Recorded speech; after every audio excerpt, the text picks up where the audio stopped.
Yeah, thank you there, Dr. Kevorkian. You're probably right. You don't want to get bitten by a There's rattlesnake. nothing funny about it. Why are we no, laughing there's about not. it? I don't know, because we're stuck in our houses all day long.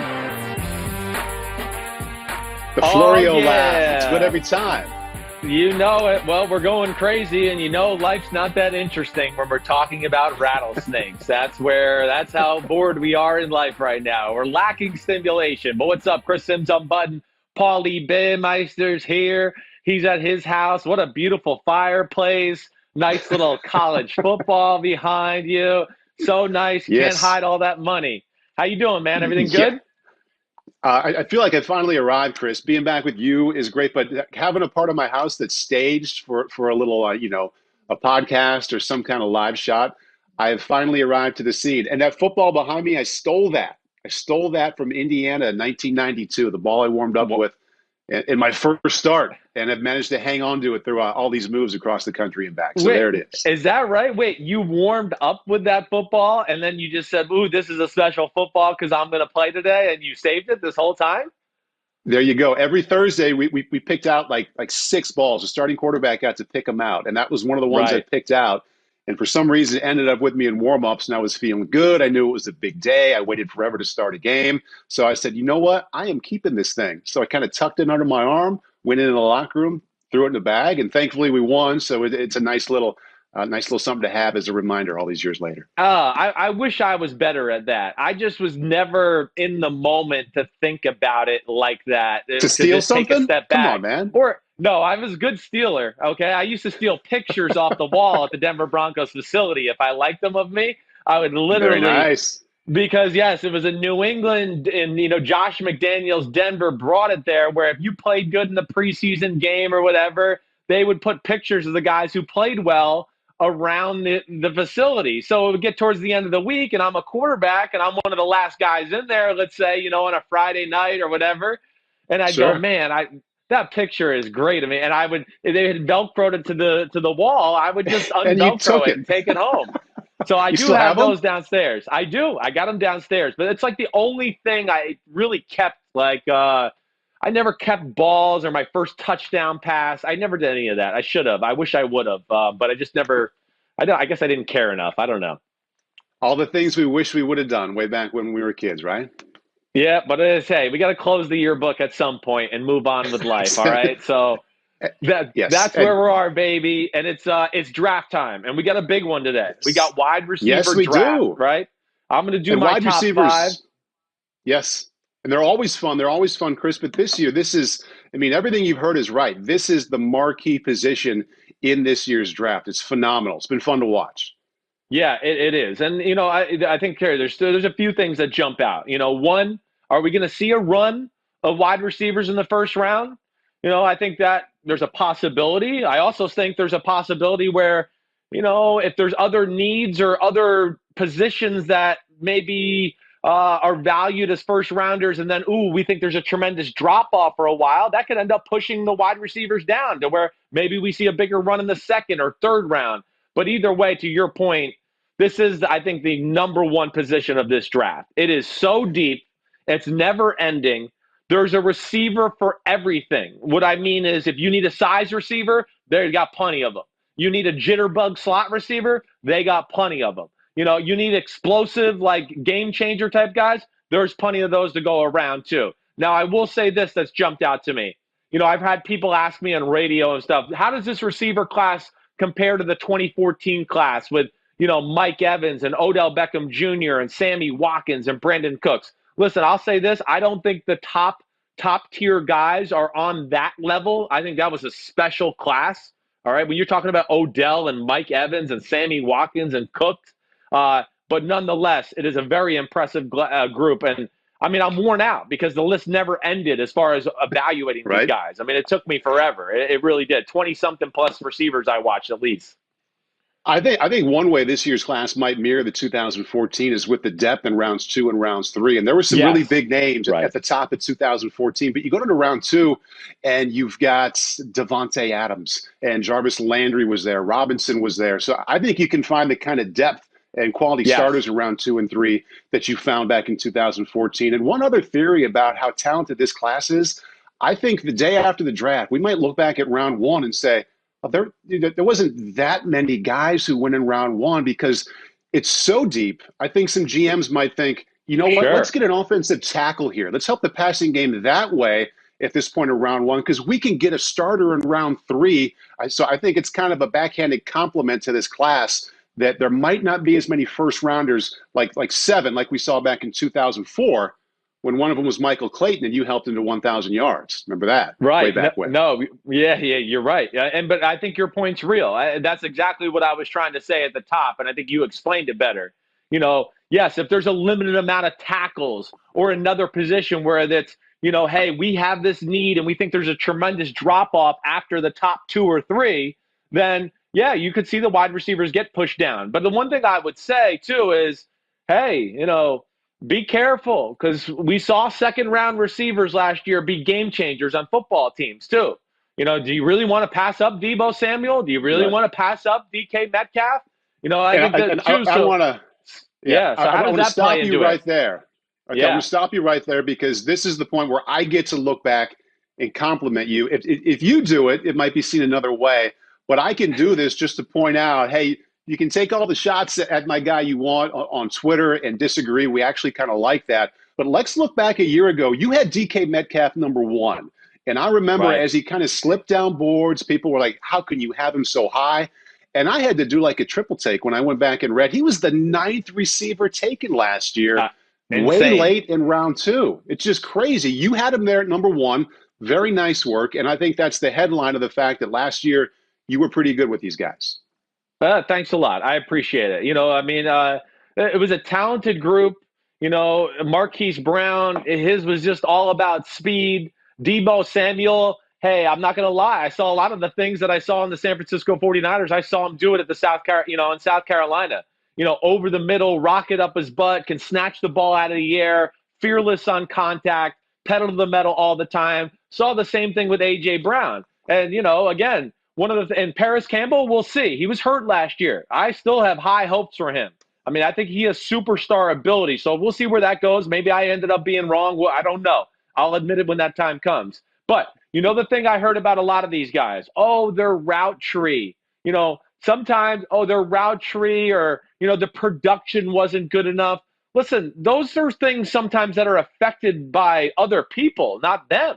Okay? Right. If the coach is telling you just to run these 2 or 3 routes and that's all the offense has, you can't blame the player. And that was one of the things I saw with DK Metcalf, where I wanted to go, listen, I'm pretty sure one of the freakiest athletes on the planet can go to that white line and make a right turn if you ask him to. I don't need to see it on film. I'm good. I understand that. Also, to the route tree combination, too, Paulie, I think it's an overrated talking point. This day and age, we don't play like, 2 running backs, 1 tight end, and 2 receivers all the time. And those 2 receivers got to be able to run every route underneath the sun. Offenses have expanded. Offensive play callers are way more creative. And they put you in position to succeed where, hey, they don't ask Michael Thomas to run a corner post. That's not his cup of tea. But they ask him to run slants and back shoulder fades and crossing routes. And they design plays for him that makes sense for his skill set. And I think that's another thing where we get a little obsessed with the route running thing, where I just go, okay, listen, I understand it.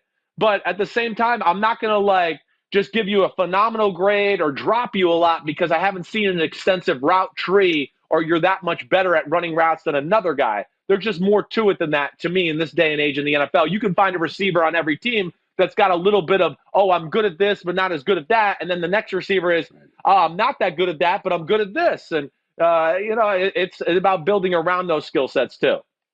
And at that point, it's on the coach, the offensive coordinator, the head coach to find, as you point out, the routes and the things that he does well and, work those into the offense. And you bring up the route tree. I mean, it takes my mind to the knock on DK Metcalf last year. He lets the ball into his body. Remember in the playoffs last year in Philadelphia? He went and got some catches with that big wingspan that were all hands, as you said, snatched it out of the air. That was not a player letting the ball into his body at a huge moment in their season. So it's always fun to kind of take mental notes of the criticisms Yes. coming in, and then watch that player play from September through this case in January and see if those things were really true or not. Yeah, Okay, I think so that's a real thing though. And two, to what you're saying with DK Metcalf, listen, when he was in college, he was always the beast on the field. He didn't need to go yeah, up and snatch it out of the air all the time. He just would go, "Oh, I'm going to beat you with speed, or I'll shield you with my body, and I'll catch the ball that way." The NFL changed. He gets NFL coaching. He starts to realize, whoa, the room for error is different. I need to go get that ball instead of let it come to me. And mm-hmm, again, those are things to me that are a little overanalyzed at time at the position. Where I want to sure. go again, like I said before, I think that one of the freakiest athletes on the planet can stick his arms out and learn how to rip the ball out if you stay on his ass and coach him up to do it. So, all right, Right. that's all I got to say. Let's get into this. Okay, and the extended talk on DK Metcalf is going to come in handy later for you, buddy, because you might need a little street cred when we get to one or two of these surprises as we Oh, move down the yeah, list. yeah, you're Just a right. little bit of a hint here for what's coming up. But this is a fun one because you can only have 5 here on this list, but I know you would have liked to have 8, 9, 10, 11 because the class is that good.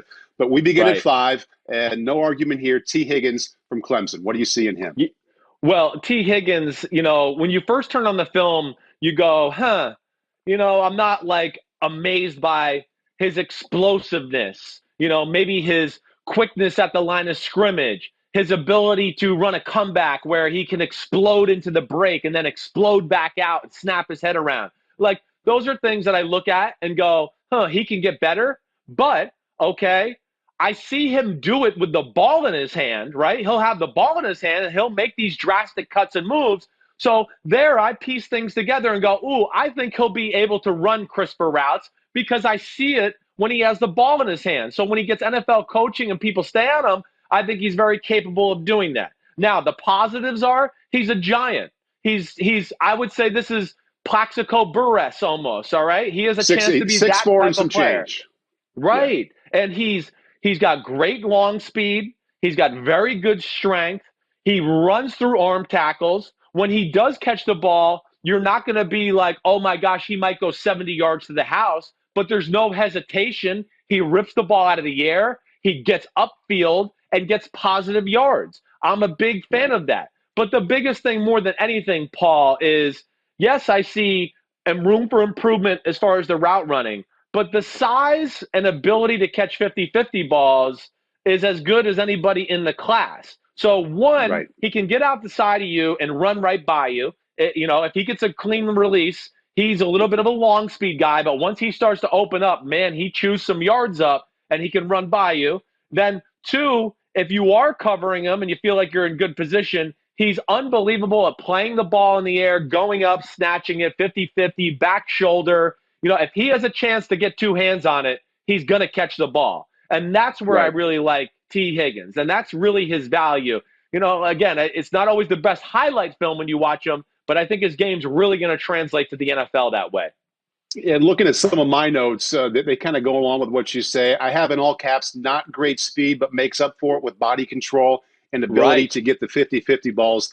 I wonder about his separation from a very good corner at the line of scrimmage. He has that nice build-up speed, which can work sometimes, but I'm going to be looking forward to watching him in that situation this fall, creating Yes. separation against a very good corner. But my favorite part about him, thinking about for quarterbacks, what's the hardest part of the field to have success in? It's the red zone Yeah. from 20 Sure. and in. And I think he will be an asset to whatever quarterback gets him, number one, because of what he can do in the red zone.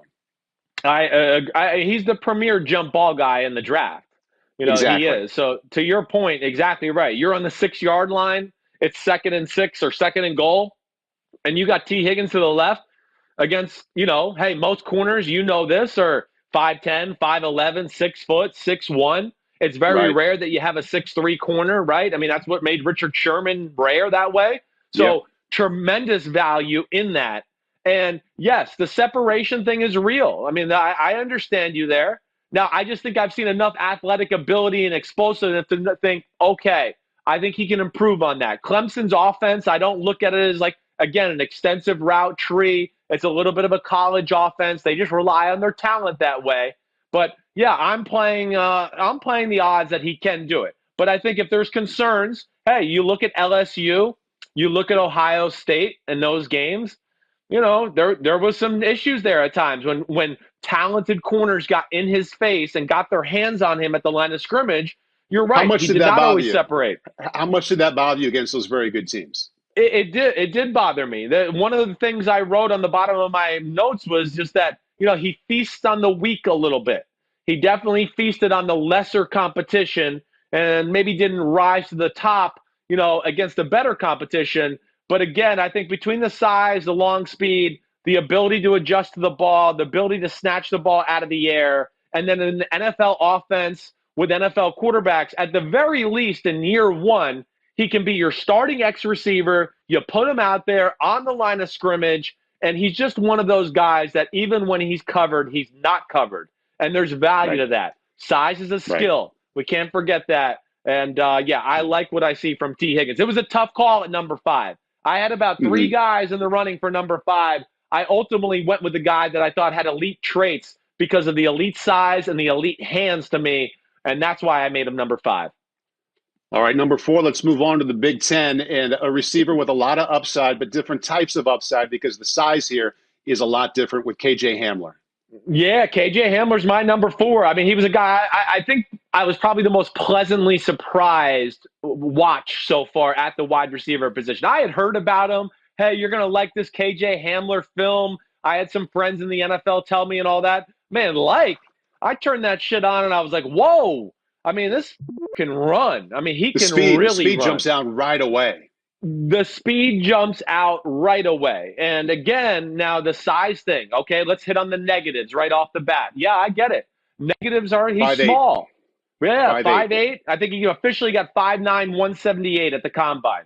Okay. Hollywood Brown was 5'9", 165 or something like that. All right. And I was a little worried about that too. But the one thing that Hollywood Brown showed me this year is that's another thing in this day in NFL that's a little overanalyzed at times. You can find ways to get these smaller guys clean releases, putting them in a bunch, putting them in a stack, motioning them. So the size factor is not as big anymore as compared to all the different things this day and age in the NFL a guy like KJ Hamler can do. And the speed is real. To that. Go ahead. The speed's fantastic. And I want to talk a little more about that because there's an issue with it, with his injury. But back up to that point about using a small-ish kind of receiver in a slot and also this bunch formation that is now so popular in the NFL and how that helps a guy like this. Yeah, well, again, when he's in those slot, off-the-ball, stack bunch where now he's 2 yards off the ball and has somebody in front of him, it takes away the fear of a Stephon Gilmore, a Jalen Ramsey just putting their big palm in his chest and stopping him. No. Now it removes the biggest worry. Exactly. It removes the biggest worry. Exactly right. So there you go. You're worried about the size, but you want to go, hey, this is not 1987 football anymore. Receivers aren't stagnant. Most offenses move and change formations. And that's the great value, let alone, hey, I mean, all the different ways we're seeing these type of guys be used with the speed sweeps, the wide receiver screens, anything like the reverses, anything like that. There's more value in these guys now than ever. And I think Hollywood Brown broke the mold a little bit last year. He makes me feel more comfortable about KJ Hamler. Hey, Hamler's hands, okay, they're not perfect, but I'm not going to sit here and go, oh, man, I can't draft him because – he had 3 drops last year that I saw. All right. I mean, no, he's not perfect that way, but he's a game changer. The speed is real. When you see him in man-to-man situations or zone coverages, his ability to get on top of the safety or threaten the safety in no time is as good as anybody I've seen in the draft. It's up there with anybody. And that's where he's really special. He killed Michigan this year. That was one of his better games. And obviously, anytime you line up against Michigan, there are going to be some talent there. One question about Hamler, though, that's very unique to this day and age. Like you, Chris, I turn it on and right away you sit up, the eyes get bigger with the speed because it jumps off. It looks like a 4.3 kind of player. Now, he was injured at the combine and couldn't run a 40. Teams can't get out and do the pro day thing. They can't work him out. They can't get the official time on him. So you have the size thing, which as they get further and further along, you pointed out very well that it's not as big a deal as it used to be, but 5'9" is scaring people a little bit. They can't come to the draft room and like, hey, he ran a 4.35 for us. Forget about that size. With our creativity on offense and net speed, it's fine. They don't have that tangible to point to. You think some teams will be scared away because they don't have that right in front of them? I think so. I think there'll be a little bit of fear there, and along with the size and just maybe old world thinking. But, I'll give you 2 examples. First off, Paul, you saw the film. You said it. The Big Ten is full of like NFL defenders in the secondary. The SEC is number 1, we know, but the Big Ten's number 2 between Michigan, Ohio State. Yeah. He's running by them. Those are guys that are going to be in the NFL, and he's just flying by them. So I think he's one of those guys that's rare in the fact that his speed is so good and it jumps off the screen in such a way that I think that most teams are going to go, you know what, it doesn't really matter. 4.31, 4.29, 4.38, whatever. The fast. That's what he is. And I think, like Hollywood Brown. Hollywood Brown couldn't run the 40 last year. Lamar Jackson didn't run the 40 2 years ago. And nobody cared because you just saw the film and you went, damn, they're the fastest guy in the field. Who really, right? Who gives a damn? Now, and one other point I want to make too here, again, the production thing bothers me sometimes too, and I've heard it a few times with KJ Hamler, and I just want to go, well, listen, he can't help if the quarterback doesn't throw him the ball. I mean, I can't tell you how many clips I saw of him wide open downfield running by defenders, and the ball doesn't go to him. So I can't downgrade him because the quarterback didn't throw him the ball. So we have to take that into account. I also want to point out too, you talk about numbers. Last 2 years, he had 98 catches for almost 1,700 yards. So, I mean, he didn't absolutely kill it like some of these guys up in the 2000s for 2-year production, but it's not like you're trying to say – you're not talking about someone who only had 600 yards receiving the last 2 years. I mean, these are pretty good numbers. Yeah, no, you're right. It's a way to set it straight because it's not like a projection type thing. You're right. We've seen enough. The guy is the real deal. And, the point I'll make too is you put him on Oklahoma in the Big 12 and you give him Kyler Murray and Baker Mayfield and tell me what the difference is between him and Hollywood Brown. I would say none. I would actually tell you I think KJ Hamler's a better route runner than Hollywood Brown was coming out last year. Yeah, and not to say that's a strength of KJ Hamler. He's not the greatest route runner in the world, but I think between that, all the things we've talked about, the offenses in the NFL this day and age, the way the rules are set up. Hey, the way the rules are in the NFL too, they're going to allow smaller receivers to play football for a longer time. You don't got to worry about Ronnie Lott ripping your head off anymore. If Ronnie Lott rips your head off, he gets suspended and doesn't play football. So that's going to allow some of these guys to make their careers last longer and everything that way too. But I'm a big fan of KJ Hamler. One of my favorite surprises of the draft so far.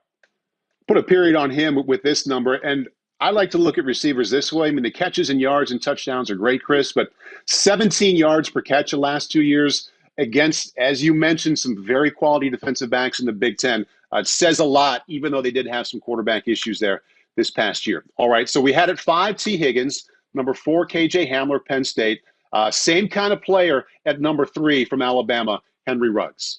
Henry Ruggs III. I mean, speed kills, Again, a lot along the same lines as we just talked about KJ Hamler.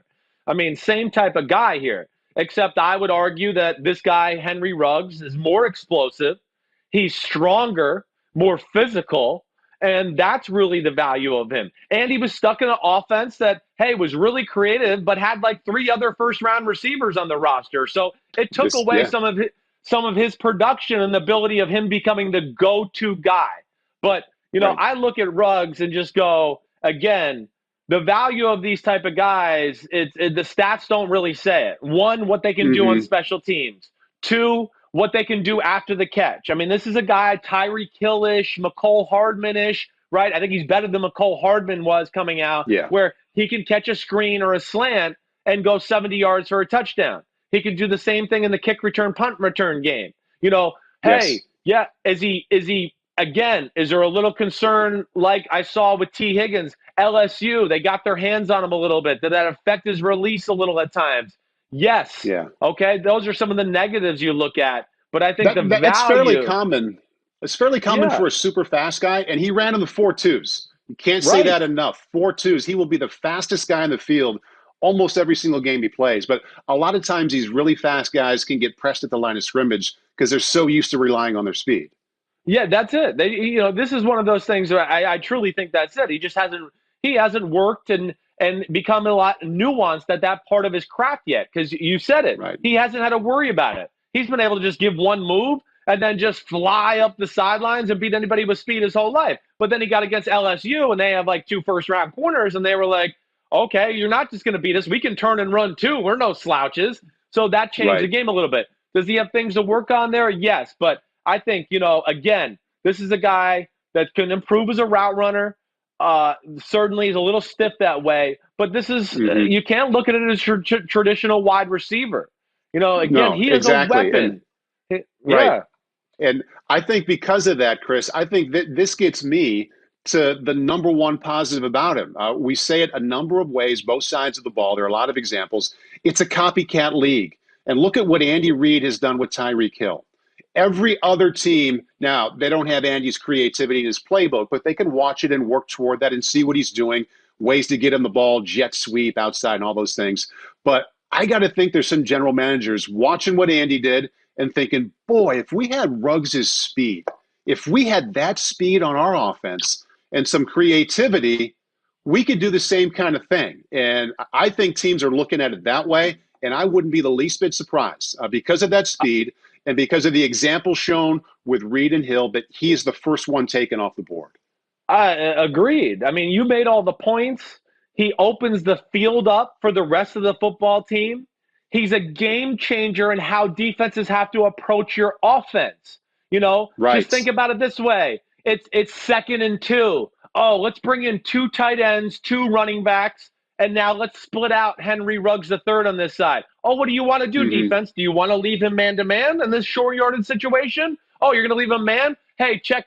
We're not going to run the ball. I'm going to take a one-on-one shot with Henry Ruggs now. Oh, hey, now they're playing double cover to Henry Ruggs because they're afraid he could, run a deep post or a go route. All right, now we're going to run the ball because we got the number looks there. He's a game changer that way, let alone stretching the field, commanding safeties over the top. That's going to open up everybody else. And to your point with the Tyreek Hill thing, that's spot on. Again, like, hey, let's go back to 2018. Tyreek Hill, 1,400 yards receiving, 12 touchdowns receiving, all right? But he also had another 8 touchdowns rushing 1 touchdown rushing the football, and then some return touchdowns to go along with it. All right. And, 6 points on the board, that doesn't go on your stat sheet, but that's tremendous value. All those extra touchdowns in the kick return, the punt return game. Oh, we gave him a speed sweep. It changes the game around to where it makes everything easier on the whole organization. We don't always have to worry and you know about what else it does? 10 play, 80-yard drive. Every now and then he gets us off the hook and gives us a 2-play, 90-yard drive because he made an 88-yard run and catch or something like that. And intangibly, Chris, I mean, there's no way to measure this, but think of how many times each game Travis Kelce was more open inside because of something Tyreek Hill did to the outside of him, or how much Sammy Watkins was open because when you draw a play on the board and send somebody deep, hey, he's going to take the corner with him. They don't always take the corner with him. How often did he actually take the defense with him and make the field that much more open for everybody else from a home? So that there's an intangible value to what these kind of guys can provide. Yeah, you said it. You're exactly right. And again, it's not always the prettiest route running, but I think this is a guy that's got big time potential, a lot like a Tyreek Hill. Now, he's not as thick and as strong as Tyreek Hill, and I don't think he's quite as fast as Tyreek Hill. I mean, Tyreek Hill is arguably the fastest human being I've ever seen on a football field. It's between him or Deion Sanders. Ruggs is really, really freaking fast. I'm not trying to take anything away. Yeah, it's really close. I think Tyreek Hill would beat him in a race, but he is that type of game changer nonetheless. And I do think he's got a toughness and an attitude about him. He blocks in the run game. When he sees it like, okay, there's nowhere to go, he is not afraid to just, tuck the ball away, put his head down and take contact. Those are all things I really like about his game and his attitude altogether.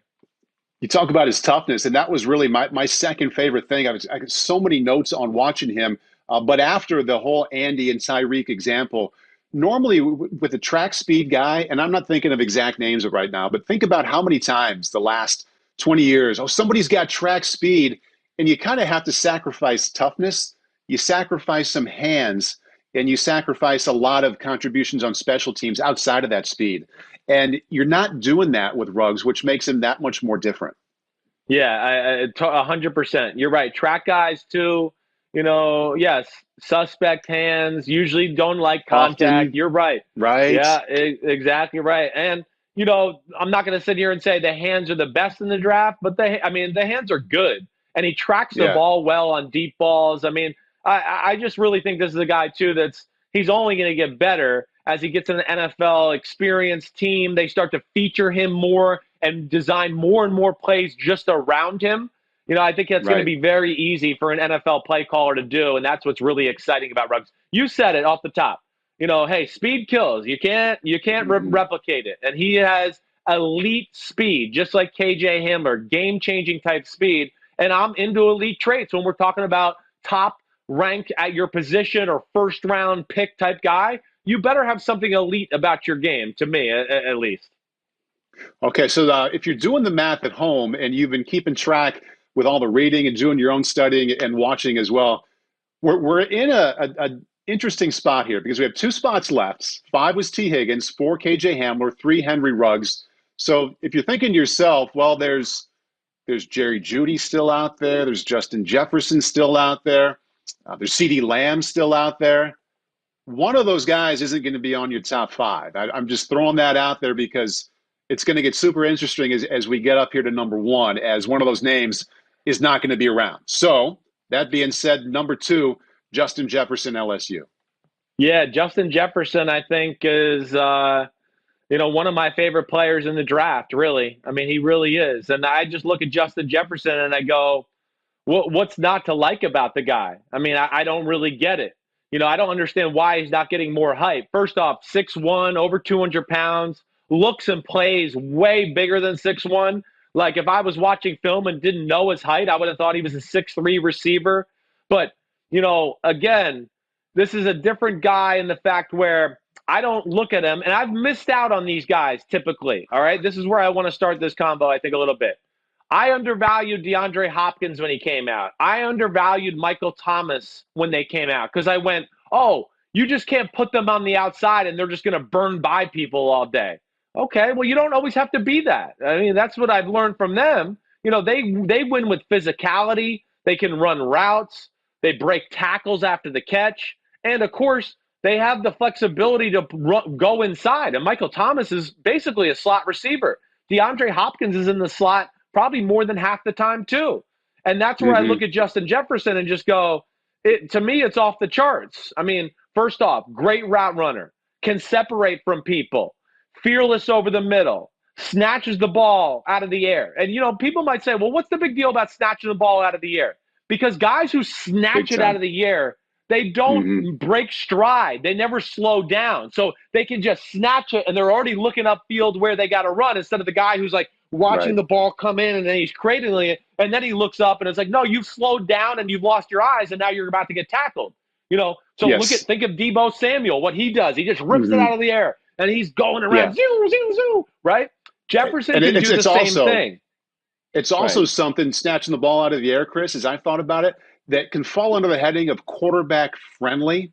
And all these picks aren't made to make the quarterback happy. They're made to help him produce on Sunday or whatever night they're playing. But quarterback friendly with snatching the ball, contested catches. We talk about this all the time. It's not just the 50-50 ball, the 9 route thrown down the sideline. You're this open on a 10-yard in route. And if you put the ball right where you want and it's right here, what's the difference if the receiver catches it here or goes and gets it there? That's the completion or the incompletion. So that just triggered a thought. You're talking about snatching the ball. That's I don't want to say it's a quarterback's best friend because there's so many things that could be described that way, but it is a massive asset to the quarterback if you can snatch the ball. No doubt. It's more yards after the catch. And like you said, you're running a curl route. Instead of just sitting there waiting for the ball to hit you in the chest, you go and get knocked away. Grab it. Now Jalen Ramsey can't get his hand in there. And then, you get your 10 yards. But then added to that with this guy, first off, he can, I like him more as a slot type guy. I think that's what he is. I think that's his best spot. He was about But 90%, I'm guessing, about 90% in the slot this past season. So I that would was think his home. so. Yeah, I would think so. And I think that's what it'll be in the NFL. But he can win on the outside. I saw him do it enough to go, oh, if you got to put him outside, he can do it. Between his route running, I think he's one of the better route runners in the draft. I think he understands how to set up DBs. To me, 50-50 balls, I think he's arguably the best in the draft at it. I have a hard time finding a 50-50 ball where he doesn't come up with it. No matter who it's against, he can create separation. Yards after the catch, it's not going to wow you like Ruggs or KJ Hamler all the time, but damn, go turn on the Texas game. Go watch the Final Four, national championship games and all that. He makes a lot of plays after the catch. He can break tackles. He's got pretty good quickness. So I just look at that and again go, okay, yeah, he's not the most explosive receiver in the draft, but he really understands how to play the game. He has great hands. He's a great route runner. And this day and age in the NFL with offenses and moving guys like this around again, yeah, I think his value is more in the inside of the field, just like a Michael Thomas. And, I think most people would tell you they think Michael Thomas is the best receiver in football right now. Yeah, over 3,000 receiving yards the last couple of seasons speaks pretty well to that. I have a couple of questions about Justin as it relates to the fact that you have him rated at number 2. I like to sort these guys. For example, KJ Hamler and Henry Ruggs because of the speed, they were kind of the same kind of guy. And Ruggs is better because of the speed and all the things you can do with a 4.2 as opposed to maybe a 4.3 or 4.4.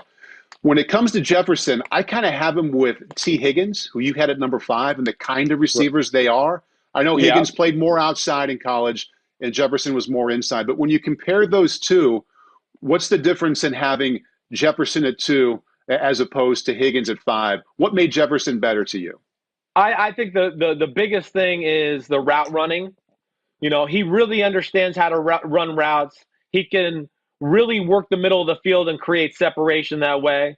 I think ultimately he had more plays after the catch, actually not even close, against really high-level competition, where we just talked about T. Higgins, kind of feasted on the week and disappeared a little against Ohio State and LSU.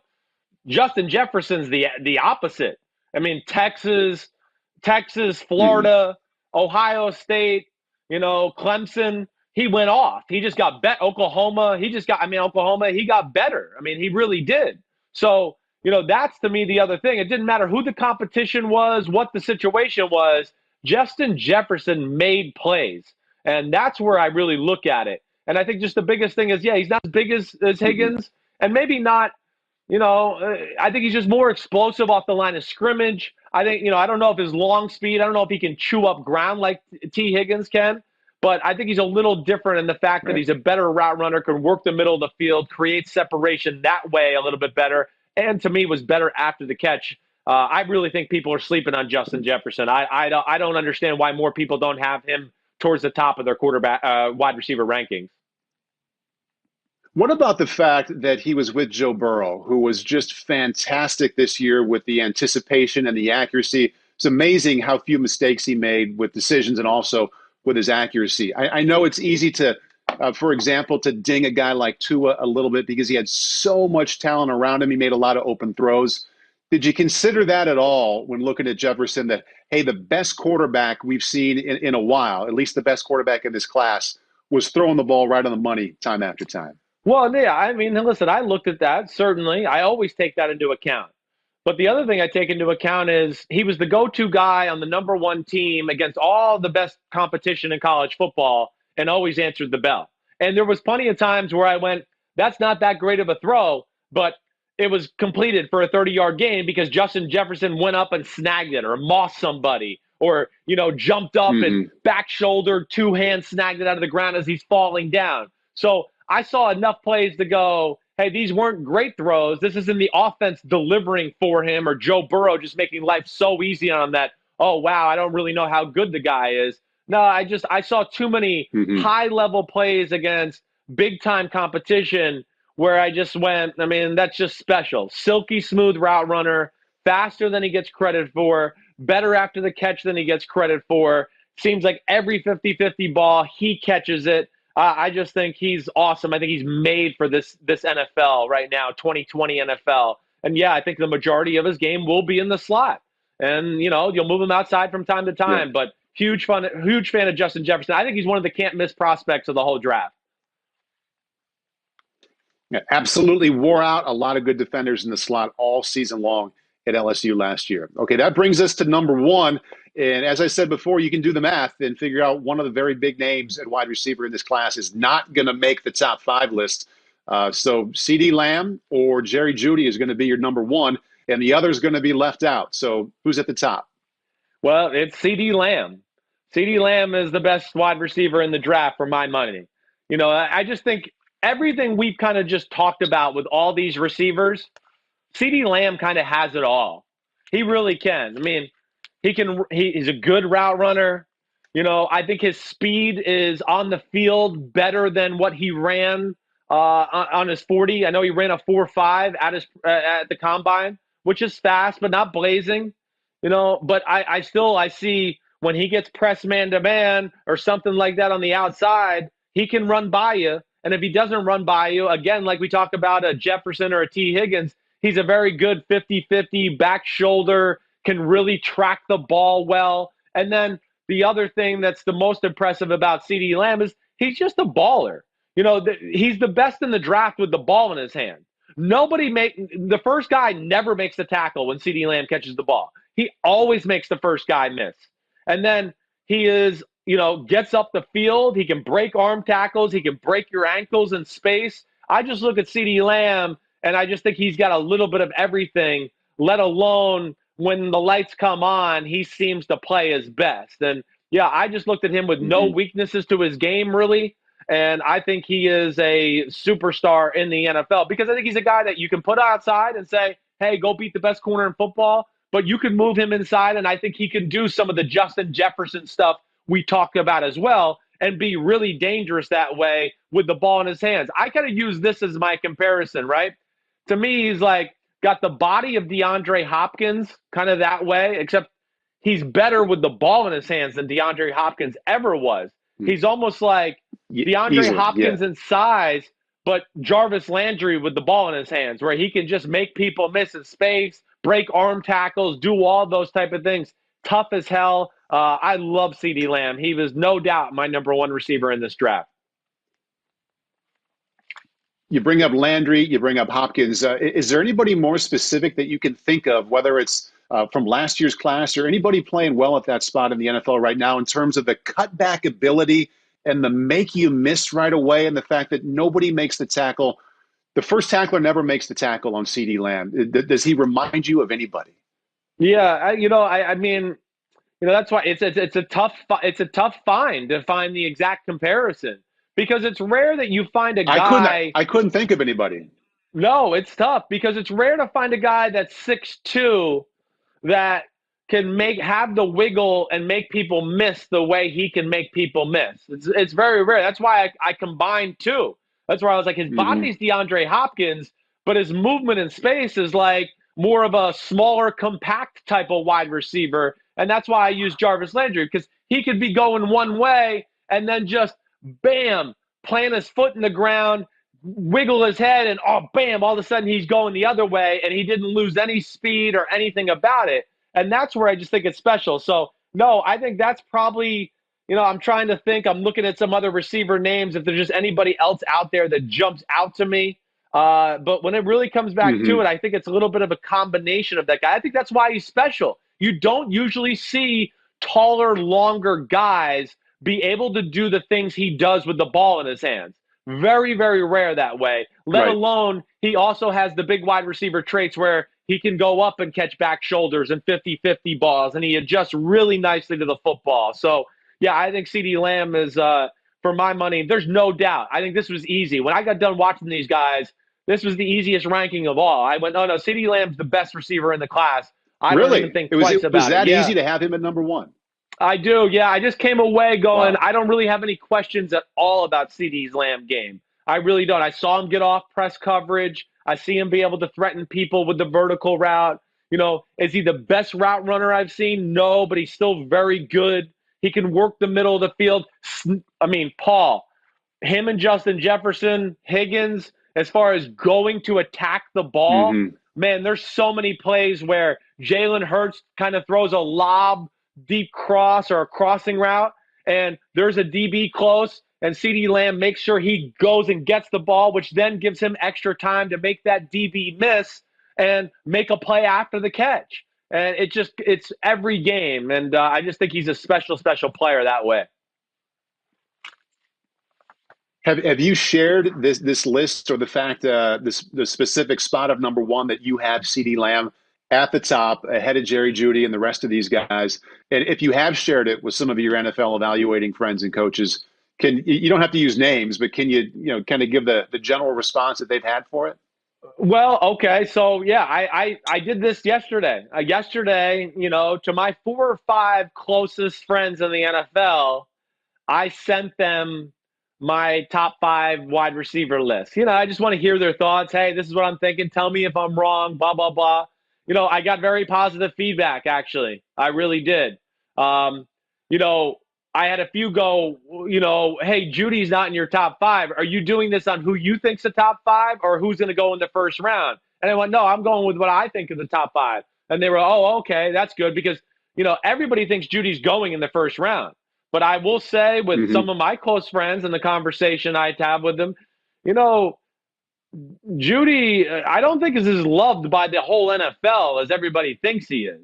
Again, why is that? Where I would argue with Jeudy is okay, let's compare Jeudy to Justin Jefferson. Right now, everybody's got Jeudy as the first or second receiver off the board. And I want to go, well, tell me why you take Jeudy over Jefferson. It doesn't make sense to me.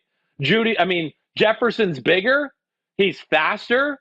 He has way better film, better catches in traffic, better yards and plays after the catch. So this to me is, I think it's, and again, I really like Jerry Jeudy. I'm not going to sit here and tell you like, oh my God, if he gets drafted in the first round, I'm not going to go, oh, that's such a stupid pick. But, why we're on the topic with Jeudy, I just don't know if there's any elite traits. He's a really good nuanced route runner for sure. Maybe the best at setting up DBs in the whole draft. But other than that, I don't know if I can ever look at anything that's an elite physical trait about the guy. And that's where I come a little bit worried about Jerry Jeudy. Isn't that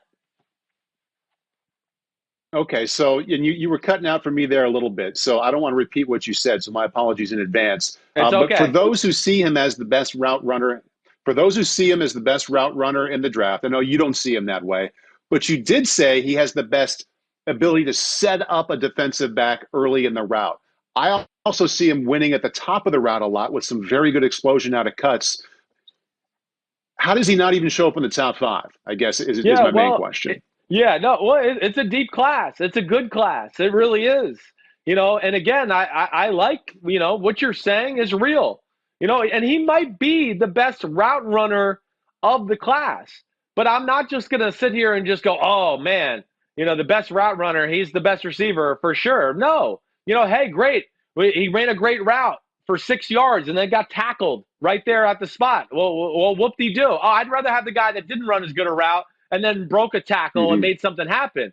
To me, there's just more value in that, and you can learn how to run routes. These type of athletes can learn how to be better at those type of things. You can't teach a guy how to, run through traffic and be fearless over the middle or break tackles or make people miss in space. That's a lot harder to train than the route running.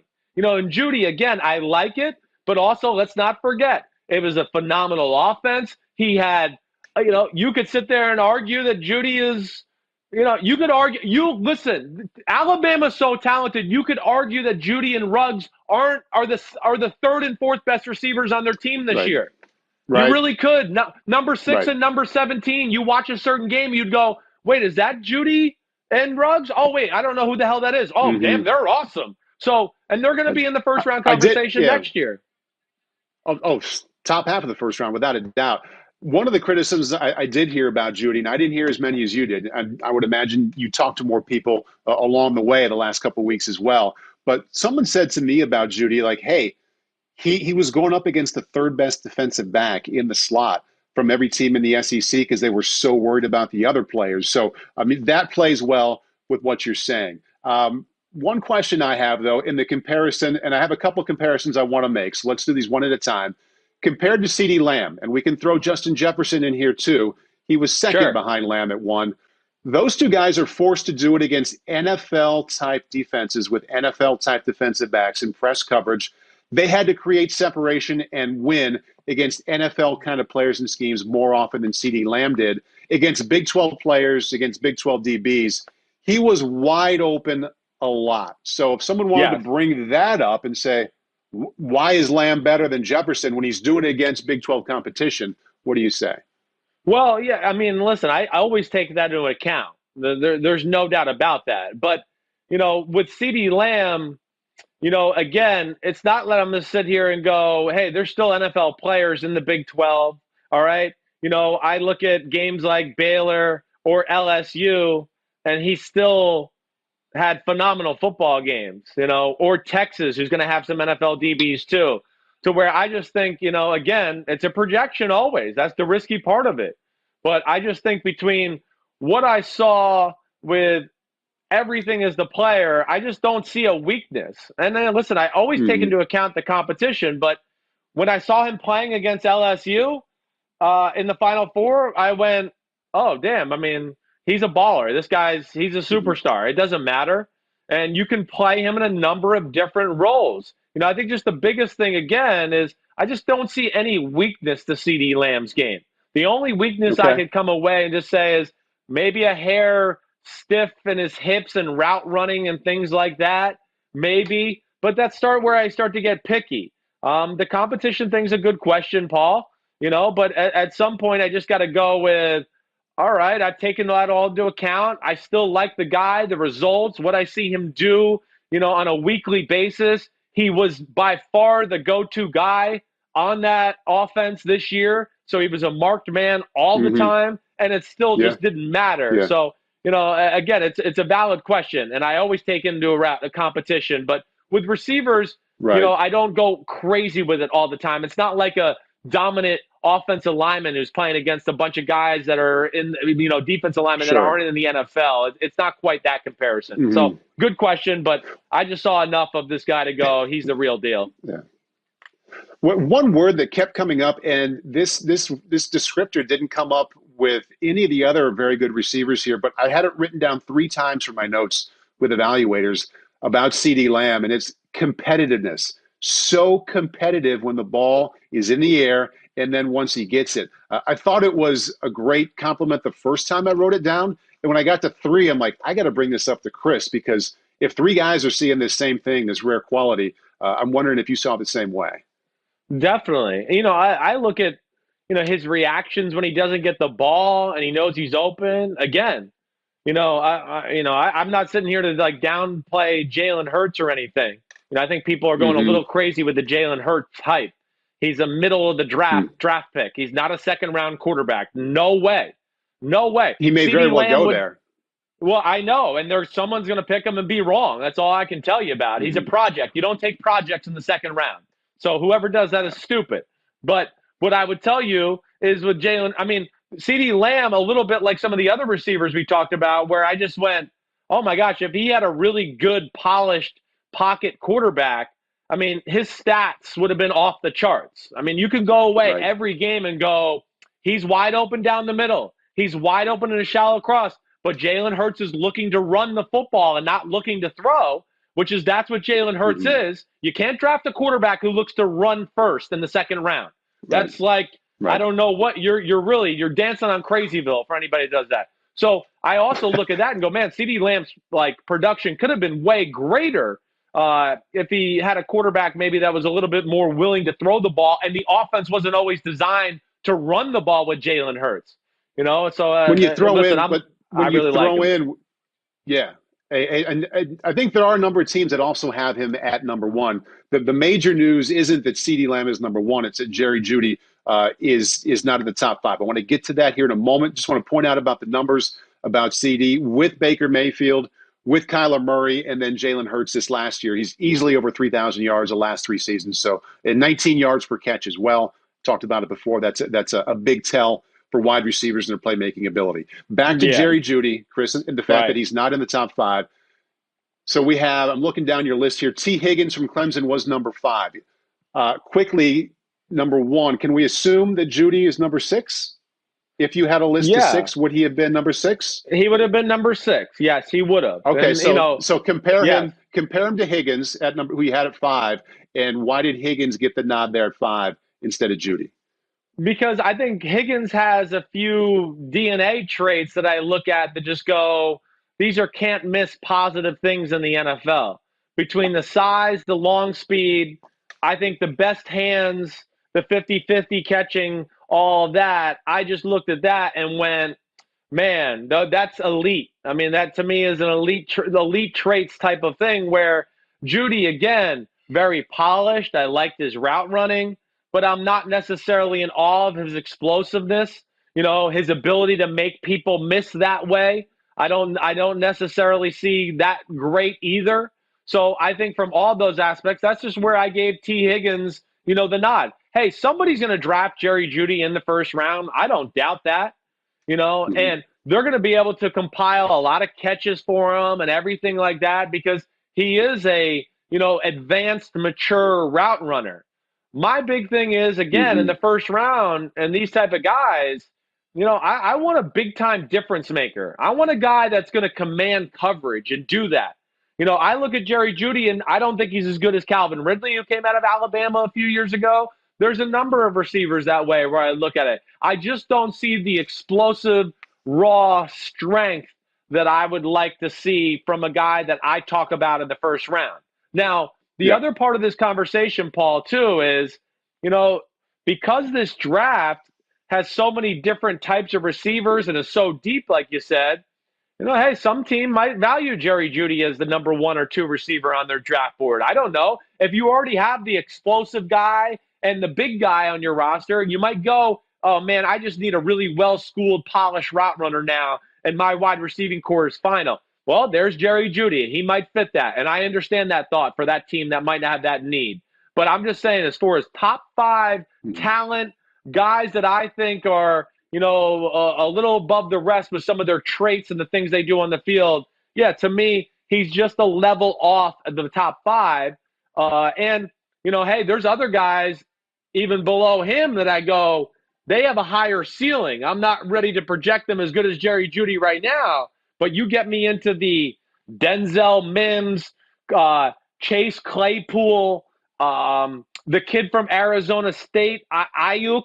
I'm probably pronouncing that the wrong way. Aiyuk's the same thing as Jerry Jeudy. You're right there. Yeah. So, I mean, he's a similar player to that too. But those are guys I look at in a lot of ways and go, ooh, if the stars align right, I'm not so sure they don't have a higher ceiling than Jerry Jeudy does ultimately. Okay. I was going to get you to those other names after Jerry Jeudy here, and I think you hit them. Any other guys who you gave serious consideration here to being in the top 5 that didn't quite make the list?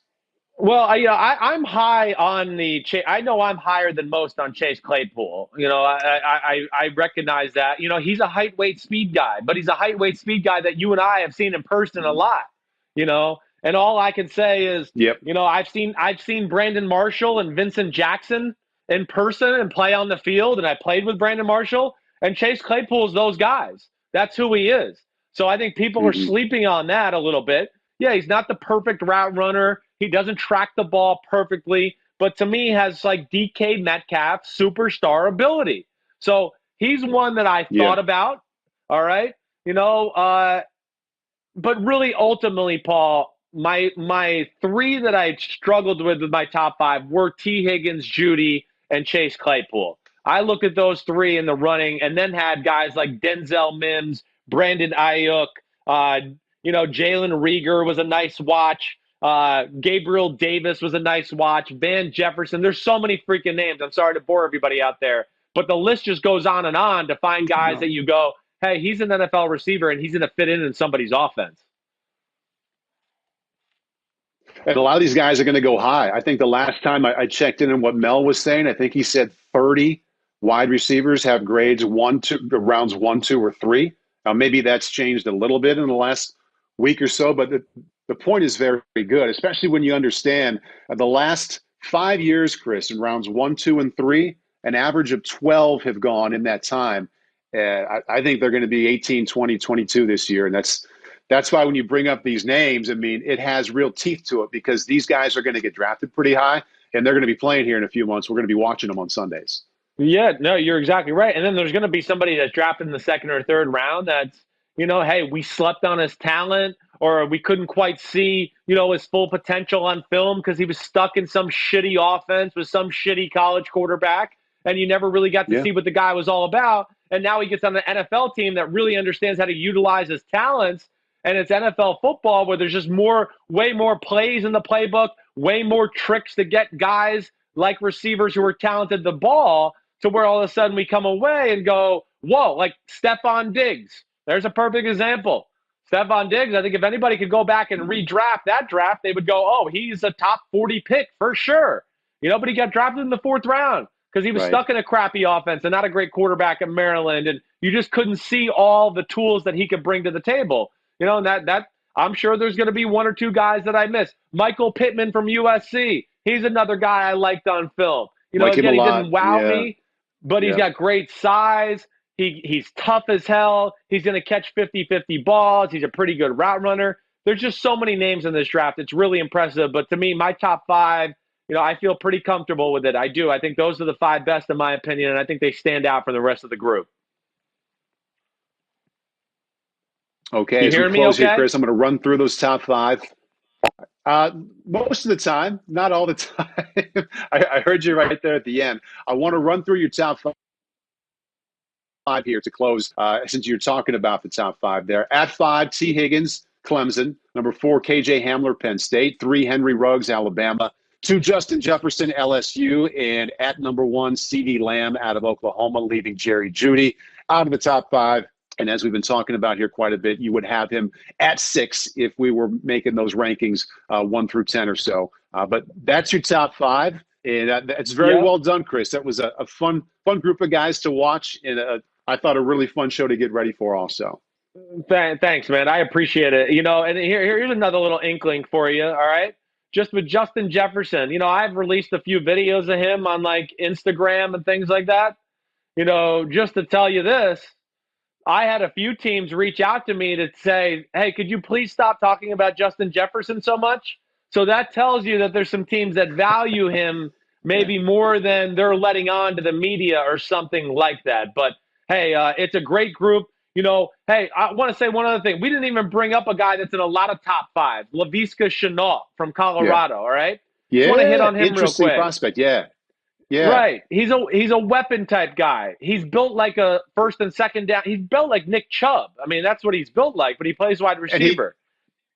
And they kind of use him that way as a move guy, slot, tight end, fullback. I mean, on one hand, it's impressive that he did all those things, but on the other hand, if you're thinking about spending a first or second round pick, I mean, do you use a pick that high on someone who's just kind of a nice project? No way, yes. And not explosive enough to be that way. I know I hear people say, oh, we think he could be Deebo Samuel. No way. There's no way. He's not nearly as explosive as Deebo Samuel. Deebo Samuel could snatch the ball out of the air. Deebo Samuel was a great route runner. This Laviska Shenault, no. I mean, hey, listen, I'd like to have him on my team, but I wouldn't take him until the third, fourth round at least. To me, it's very raw. It's horrible route running. It's not as impressive after the catch or anything as I expected. Does he have a role? Yes, certainly. But either way, it's a great class. Paul, you the man. We'll see. We'll see who ends up being right. Hopefully next year you'll be able to be my hype man again and say I killed it in the 2020 draft at the wide receiver position. I'd like that. That'd be great. Yeah. Hey, good to talk to you, Chris. Good to see you, man. All right, you the man. Hey, Chris Simms Unbuttoned. We'll be back on Thursday. I don't know what we're going to hit on yet, but we're going to still talk about news in the NFL, the draft. But we got coming Thursday. It'll be posted probably some point Thursday afternoon. Paulie Burmeister, you the man. Everybody stay safe out there. We'll try to keep the content good. Keep it coming. Peace out, everybody.